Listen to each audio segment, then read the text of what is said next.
জয় শ্রী রাধে। অদ্য আমরা হরিকথা প্রসঙ্গে শ্রবণ করিব ব্রজ 84 কোষ পরিক্রমা সম্বন্ধে। এই যে ব্রজ 84 কোষ পরিক্রমা আমরা কেন করি, তার উৎপত্তি কোথায়? জয়রূপ সনাতন ভট্ট রঘুনাথ, শ্রীজীব গোপাল ভট্ট দাস রঘুনাথ, এই ছয় গোসাই যোগ গ্রদে কইলা বাস, রাধাকৃষ্ণ নিত্যলীলা করিলা প্রকাশ। শ্রী গৌরাঙ্গ মহাপ্রভুর আজ্ঞা অনুসারে আমাদের গোস্বামীগণ ব্রজমণ্ডলে আগমন করিয়া বিভিন্ন তীর্থ, বিভিন্ন কুণ্ড, শ্রীকৃষ্ণের লীলা স্থানগুলি প্রকট করিয়াছেন, বিবিধ প্রকার গ্রন্থ রচনা করিয়াছেন। তাহারা শ্রী শ্রীল সনাতন গোস্বামীপাদ ব্রজ 84 ক্রোশ পরিক্রমা দিয়েছিলেন। সেই সময় হইতে অদ্যাবধি বৃন্দাবনস্থ প্রাচীন শ্রী মদন মোহন মন্দির হইতে এই পরিক্রমা চালু হয় এবং প্রতি বৎসর এই পরিক্রমা চলিয়া আসিতেছে এবং ভবিষ্যতেও চলবে। ইহা ছাড়া বর্তমানে বিভিন্ন স্থান হইতে 83 ক্রোশ পরিক্রমা করিয়া থাকেন। কেহ রাধাকুণ্ড হইতে বাহির করেন, কেহ মথুরা হইতে বাহিরিয়া করিয়া থাকেন, কেহ বর্ষানা হইতে বাহির করিয়া থাকেন। এই যে 84 ক্রোশ পরিক্রমা আমাদের প্রাচীন গোস্বামীগণের পন্থা অনুসারে ভাদ্র মাস কৃষ্ণপক্ষ শ্রীকৃষ্ণ অষ্টমী তিথি, তারপরে যে একাদশী দিন, সেই দিন সমস্ত বৈষ্ণবগণ বৃন্দাবনস্থ প্রাচীন শ্রী মদন মোহন মন্দিরে গমন করিয়া থাকেন।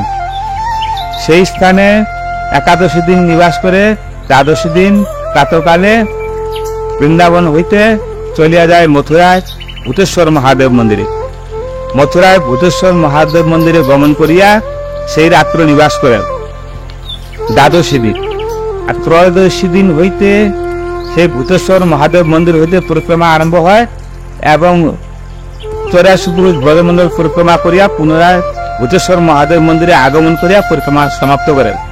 আর যাহারা বৃন্দাবন মদন মোহন মন্দির হইতে আরম্ভ করেন, তাহারা বৃন্দাবনে পুনরায় আগমন করিয়া পঞ্চক্রোশ পরিক্রমা দেন এবং পঞ্চক্রোশ পরিক্রমা দিয়ে তাহারা সাধু বৈষ্ণব সেবা করেন, যৎকিঞ্চিৎ দক্ষিণা দান করেন, অতঃপর তাহারা পরিক্রমা সমাপ্ত করেন।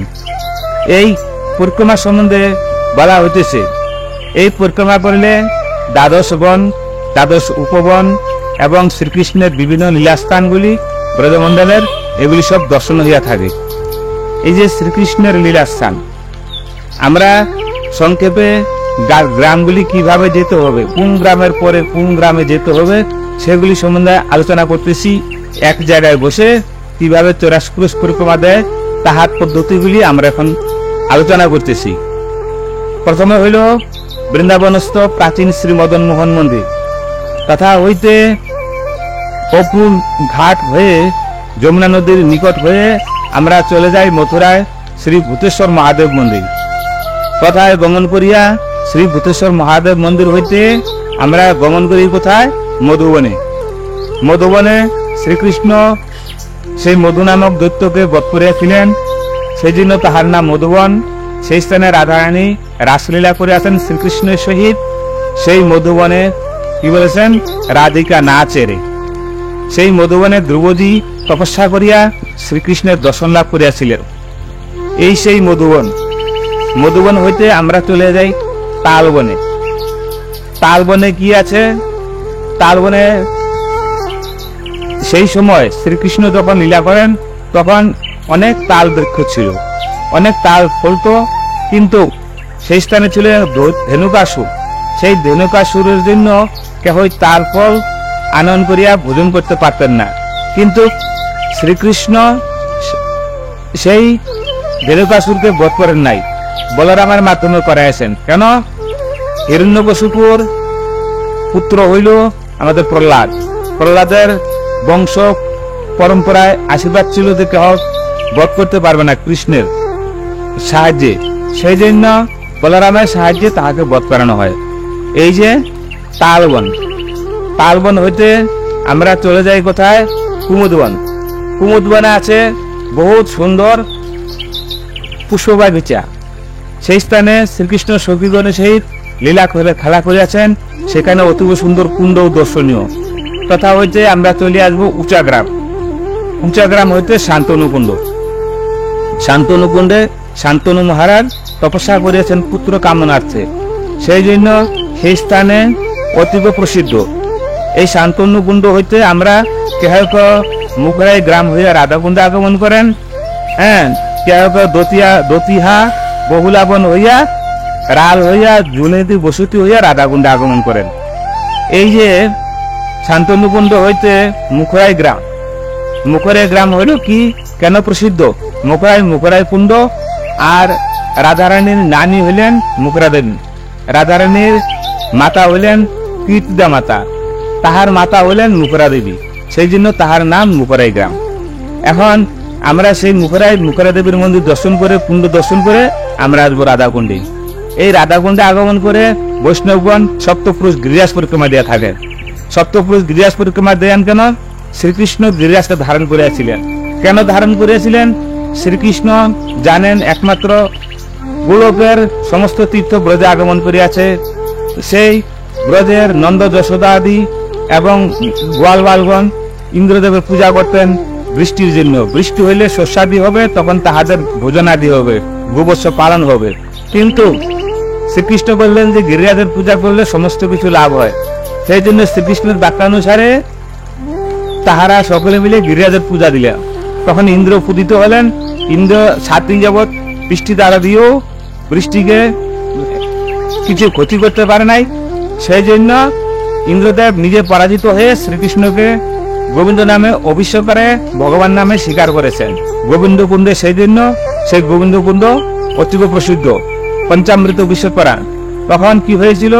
যখনই অভিষেক করায় তখন সৌরভী গাবরী দ্বারা সেই দুগ্ধানন করিয়াছিলেন, ঐরাবত হস্তির দ্বারা সেই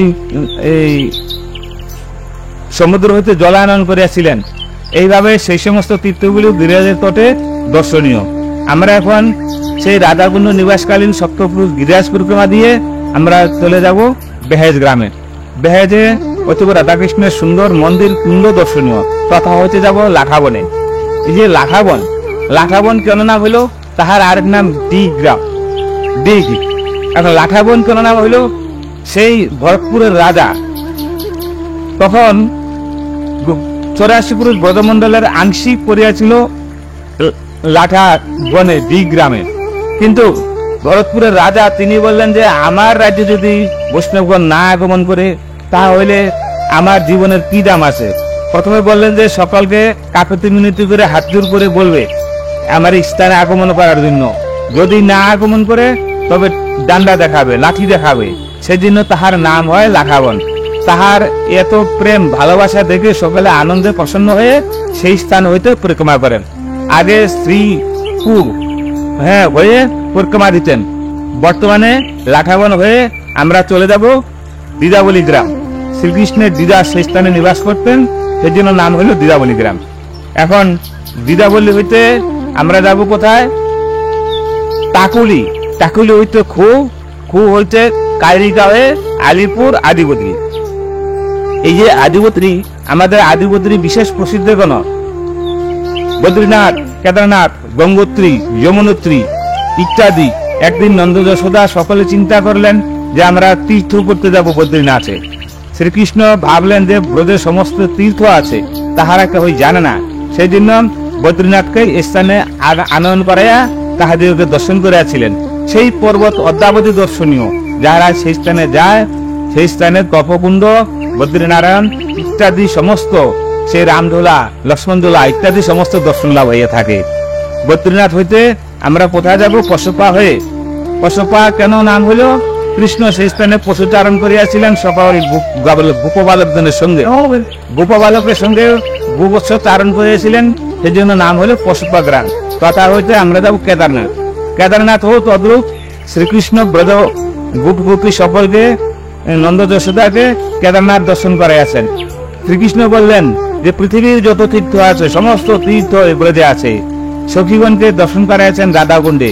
সমস্ত তীর্থ আগমন করিয়াছেন, গঙ্গোত্রী, যমুনোত্রী বা ক্ষীর সমুদ্র, লবণ সমুদ্র, গোদাবরী, কৃষ্ণা, কাবেরী, এই সমস্ত তীর্থ ব্রজমন্ডলে বিরাজিত। তাহা হইতে আমরা যাব চরণ পাহাড়ি। চরণ পাহাড়ি কাম্যবনে অবস্থিত। ব্রজের বিবিধ স্থানে চরণ পাহাড়ি দর্শনীয়। শ্রীকৃষ্ণের চরণ চিহ্ন, চরণ চিহ্ন দর্শন করলে কি হয়? মনের মলিনতা চলে যায়, স্বপ্নদোষ থেকে লাভ করা যায় এবং ভগবানের প্রেম ভক্তি লাভ হয়। অনেকেরা সেই জন্য নিদ্রা দেওয়ার সময় চরণ চিহ্নকে দর্শন করে নিদ্রা দেন। যখন ঘুম থেকে উঠে সেই চরণ চিহ্নকে দর্শন করেন, তাহাতে পাপ বিমোচন হয়। ব্রজে যত চরণ চিহ্ন আছে, রাধাকুণ্ডে সঙ্গমে চরণ চিহ্ন আছে, চরণ পাহাড়িতে চরণ চিহ্ন আছে, দহিগ্রামের নিকটে চরণ পাহাড়ি আছে, সেই স্থানে চরণ চিহ্ন আছে। তাহার মধ্যে আমাদের এই চরণ পাহাড়িতে শ্রীকৃষ্ণের সবচেয়ে বড় চরণ চিহ্ন দর্শনীয়। তথা হইতে কাম্যবন। কাম্যবনে কামেশ্বর মহাদেব, ব্রজের 4টি প্রসিদ্ধ মহাদেব। একটা হইল, তার মধ্যে কাম্যবন বিশেষ প্রসিদ্ধ কামেশ্বর মহাদেব। এই কামেশ্বর মহাদেবকে দর্শন করিলে হৃদয়ের যে কাম বাসনা সেগুলি মানে রিপুগুলি দমন হয়। যার জন্য কাম্যবনে বিমলা কুণ্ড, বিমল দেব ভগবান কে তপস্যা করে সে তার সমস্ত স্ত্রী কন্যাকে দান করিয়াছিলেন এবং সমস্ত কন্যাগণ এবং বিমল দাদা স্থানে এসে ভজন করেন। তাহার জন্য নাম হয় বিমলা কুণ্ড। এই যে আমাদের বিমলা কুণ্ড কাম্যবনে অবস্থিত। তথা হইতে ইন্দ্রলী হয়ে কদমখণ্ডী। কদমখণ্ডীতে শ্রীকৃষ্ণ রাসলীলা করিয়াছেন, সেই জন্য নাম হয় কদমখণ্ডী, সোনেরা কদমখণ্ডী। তথা হইতে সোনেরা গ্রাম। শ্রীকৃষ্ণের 8 সখীর মধ্যে একটি সখী হইল সেই সোনেরা গ্রামে অবস্থিত উঁচা গ্রাম। তথা হইতে উঁচা গ্রামে ললিতা সখী। সেই 8 সখীর মধ্যে প্রধানা সখী ললিতা সখী। ললিতা সখী সেই স্থানে নিবাস করিয়াছিলেন, তাহার জন্ম হয় সেই স্থানে উঁচা গ্রামে আছে আলতা পাহাড়ি। যেই আলতা পাহাড়িতে সখীগণ রাধারানীকে আলতা পরাইছিলেন, সেই স্থানে আছে 56 কটোরা। সেই স্থানে আছে সেই বিবিধ প্রকার অনেক তীর্থ ব্রজের মধ্যে অবস্থিত। এখন উঁচা গ্রাম হইতে আমরা যাবো বর্ষানা গ্রামে। বর্ষানা গ্রামে অতীব প্রসিদ্ধ স্থান, মানে ব্রজমন্ডলের মধ্যে সবচেয়ে পাহাড়ের উপরে এবং অতীব সুন্দর তীর্থ হইল উঁচা গ্রাম, এই বর্ষানা গ্রাম। ঋষভানু মহারাজ এই স্থানে নিবাস করিয়াছেন, সেজন্য নাম হইল বর্ষানা গ্রাম। তথা হইতে এই স্থানেও অনেক তীর্থ আছে। পাবন সরোবর আছে, ডুমনবন আছে, টের কদম্ব আছে ইত্যাদি। এখন বর্ষানা হইতে আমরা চলে যাব প্রেম সরোবর। প্রেম সরোবরে রাধাকৃষ্ণের প্রেমের বন্যা বহিয়াছিল, সেই জন্য তাহার নাম হয় প্রেম সরোবর। তথা হইতে সংকেত, রাধাকৃষ্ণের প্রথমে সংকেত মাধ্যমে মিলন হয়। সখীগণ রাধারানীকে নিয়ে আসেন, সখাগণ শ্রীকৃষ্ণকে এনে গোচারণ উপলক্ষে এনে সখীদের সহিত রাধারানীর সহিত মিলন করেন সংকেতের মাধ্যমে, সেজন্য নাম হয় সংকেত গ্রাম। তথা হইতে আমরা যাব নন্দগ্রামে। নন্দগ্রামে নন্দ বাবার নিবাস স্থান। নন্দগ্রাম কেন নাম হইল? প্রথমে কৃষ্ণের আবির্ভাব হয় মথুরাতে কংসের কারাগারে, তথা হইতে চলিয়া যায় গোকুলে। গোকুলে নন্দ মহারাজ শ্রীকৃষ্ণকে গোপনে বড় করতে থাকেন।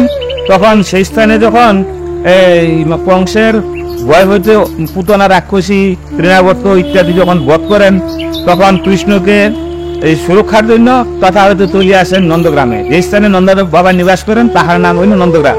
সেই নন্দ বাবার বন্ধু ছিলেন বৃষভানু মহারাজ, সেজন্য বৃষভানু মহারাজ ওর আবেল গ্রাম হইতে চলিয়ে আসেন স্থানে, তাহার নাম হয় বর্ষানা গ্রাম। তথা হইতে খায়রা খদির বন। 12 বনের মধ্যে এক বন হইল খদির বন। খায়রা খদির বন কেন নাম হইল? যখন অঘাসুরকে বধ করেন কৃষ্ণ, তখন অর্থাৎ পশুর যখন আসে তখন সকারা ভয়ে খাইরে খাইরে খাইরে আমাদের খেয়ে পড়লো, খাইরে খাইরে বলে চিৎকার করে নাম হইল খদির বন, খাইরে গ্রাম। তথা হইতে আমরা যাব যাবট। যাবটে বিশেষ গোপনীয় জিনিস, সেই পরকীয়া রস আস্বাদন করেছিলেন রাধারানী সেই স্থান থেকে। সেই যাবটে আয়ন ঘোষের সহিত, অর্থাৎ আয়ন ঘোষের অনেক কাহিনী আছে, পরে বলবো। সেই স্থানে রাধারানীর নিবাস হয়। অনেকেরা বলে থাকেন সেই রাধারানীর কে আয়ন ঘোষকে সে বিবাহ করিয়াছেন। আসলে কৃষ্ণের সহিত বাল্যকালেই সেই তোমার সেই ভান্ডির বনে সেই সম্বন্ধ স্থাপন হয়। তথা হইতে আয়ন ঘোষে কৃষ্ণকে কেন লাভ করলেন? তিনি পূর্বকালে তপস্যা করিয়াছিলেন নারায়ণের। নারায়ণ যখন আগমন করেন তখন বলল, আপনার পত্নীকে আমি চাই। বললেন, ঠিক আছে, এই জন্য তো হবে না, তবে তোমার মনস্কামনা আমি নিশ্চয়ই পূর্ণ করব। সেই জন্য তিনি নপুংসক হয়ে এই ব্রজের মধ্যে আগমন করেন তখন সে সেই আয়ন ঘোষকে রাধারানীকে সেইভাবে লাভ করেন, কিন্তু রাধারানীর অঙ্গ স্পর্শ পর্যন্ত পড়তে পারেন নাই। রাধারানী আয়ন ঘোষ রাধারানীকে আরো সেই মাতৃ সহিত ভালোবাসতেন। রাধারানী যখন কৃষ্ণকে দেখতেন কৃষ্ণ স্বরূপে, আর আয়ন ঘোষে কালীর উপাসনা করতেন, সেজন্য তিনি কৃষ্ণকে দেখতেন কালীমাতা রূপে। সেই জন্য যাবত গ্রামে অদ্যাবধি সেই কালীদেবীর মন্দির এবং বিগ্রহ, আয়ন ঘোষ, জটিলা কুটিলা ইত্যাদির বিগ্রহ দর্শনীয়। সেই স্থানেও অনেক কুণ্ড তীর্থ বিরাজিত। তথা হইতে আমরা যাব যাবটে, যাবট হইতে যাব কুকিলাবনে। শ্রীকৃষ্ণ কুকিল ছুড়ে কুকিলাবনে রাধারানীকে সখীগণের সহিত আনন্দ করে মিলিত হন, সেই জন্য নাম হয় কুকিলাবন। তথা হইতে আমরা যাব বড় বৈঠান। বৈঠান দুটো আছে, একটা ছোট বৈঠান, একটা বড় বৈঠান। বড় বৈঠান কেন বলা হয়? তাহার নিকটে আছে চরণ পাহাড়। এখানেও শ্রীকৃষ্ণের চরণ চিহ্ন দর্শনীয় শ্রীমদ ভাগবতে আছে। সেই চরণ চিহ্ন কেন নাম, চরণ পাহাড়ি কেন নাম হয়? শ্রীকৃষ্ণ যখন গোচারণে আসেন তখন বংশী বাদন করেন, গাদুগুলিকে দেখতে না পাই, তখন সকলে হাম্বা হাম্বা রব করে সেখানে আগমন করেন। শ্রীকৃষ্ণের বংশী বাদনে সেই পাথর গলে যায়।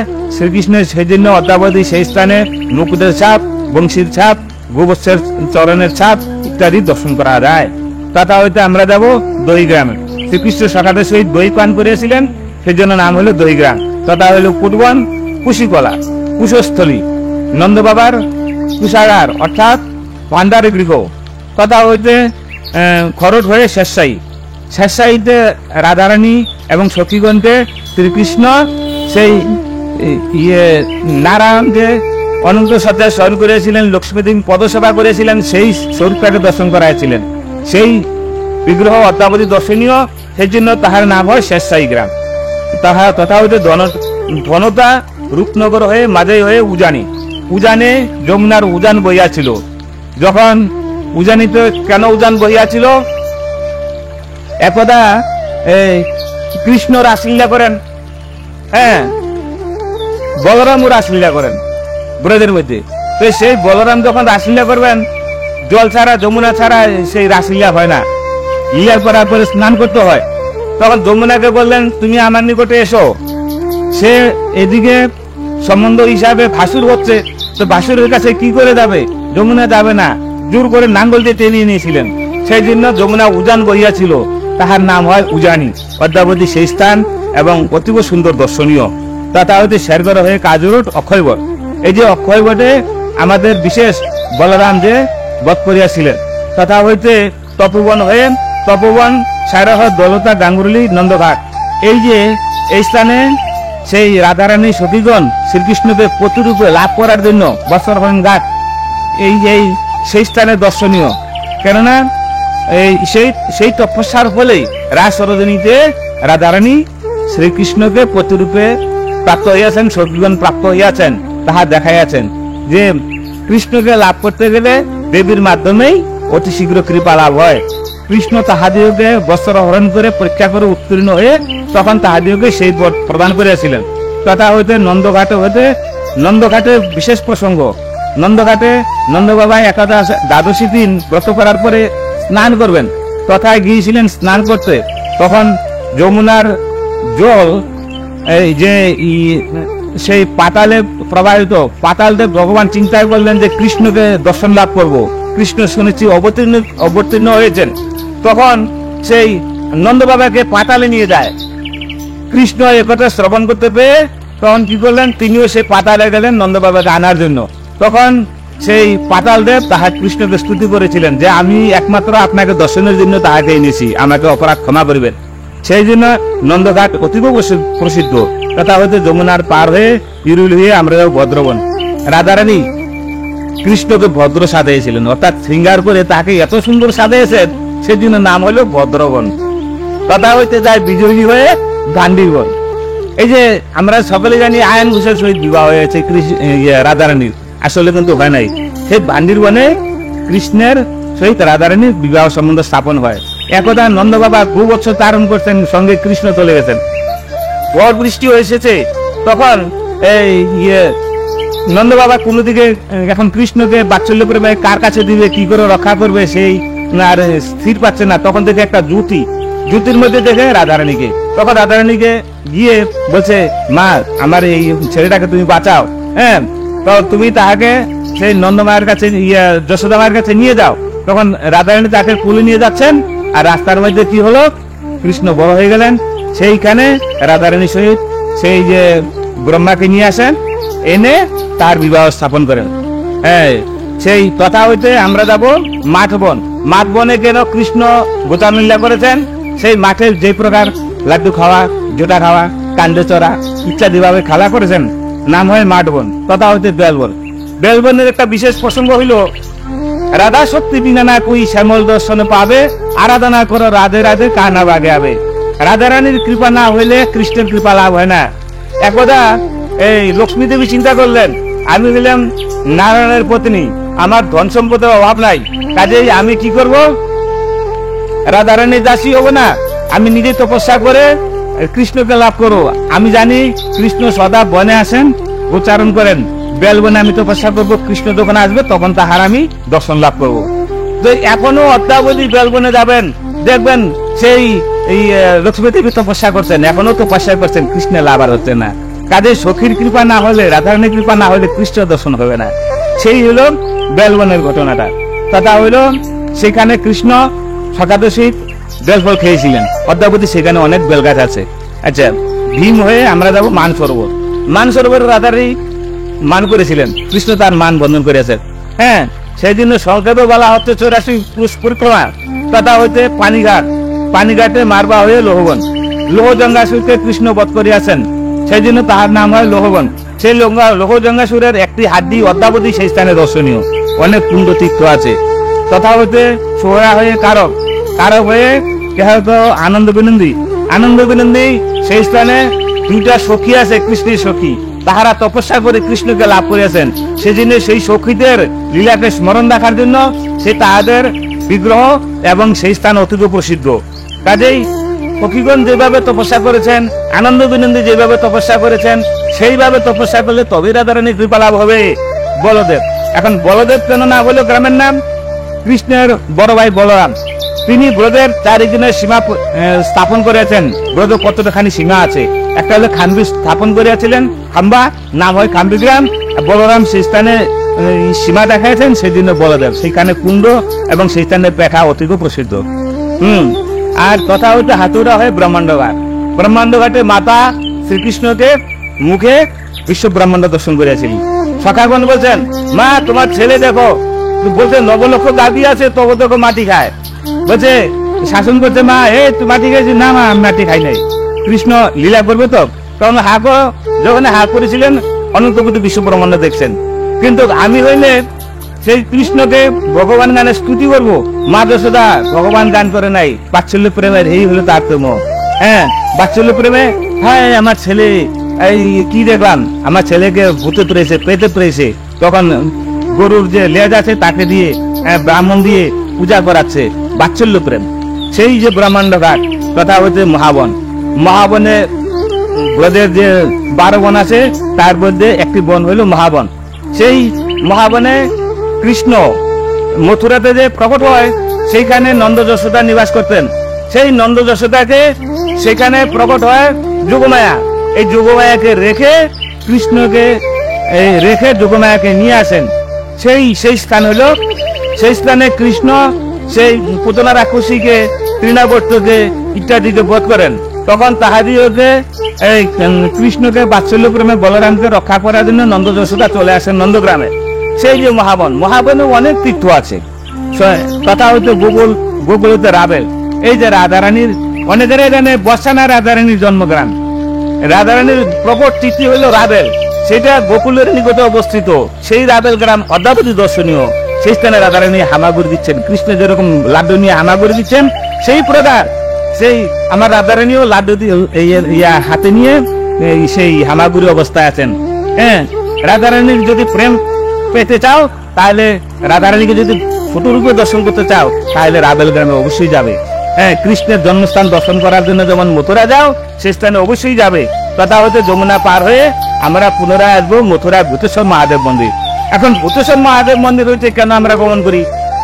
কৃষ্ণকে লাভ করতে গেলে অনেক কষ্ট হয়। আর মহাদেবের আরেকটা নাম আশুতোষ, অল্পতে সন্তুষ্ট হয়। একটু বেলপাতা, একটু ধুতরা, আর একটু এই আপনার সেই লাল যে ফুল, সেটাতে পূজা করলে সেই সন্তুষ্ট হয়। আর সেই জন্য আমরা যাতে কৃষ্ণকে আমরা মনস্কামনা পূর্ণ অনুসারে, যে যার মনস্কামনা পূর্ণ অনুসারে যাতে সেইভাবে লাভ করে, সেই জন্য আমরা সেই স্থান হইতে আরম্ভ করি, সেই স্থানে এসে সমাপ্ত করি।